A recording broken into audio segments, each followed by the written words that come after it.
حضرت علی رضی اللہ تعالیٰ عنہ کے زمانے کی بات ہے کہ ایک عورت بازار میں مزدوری کر رہی تھی۔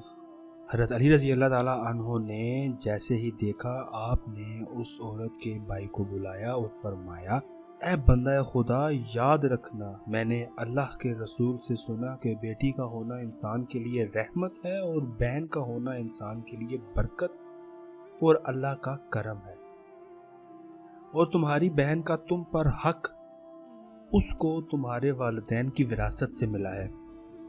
بد نصیب ہے وہ جس کی بہن اس سے ناراض ہو اور اس کی بہن یا وہ خود مر جائے۔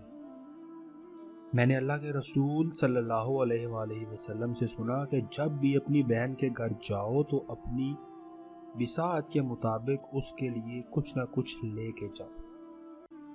اے شخص، آج میں نے دیکھا کہ تمہاری بہن بازار میں پھٹے پرانے کپڑے پہن کر لاوارثوں کی طرح مزدوری کر رہی تھی۔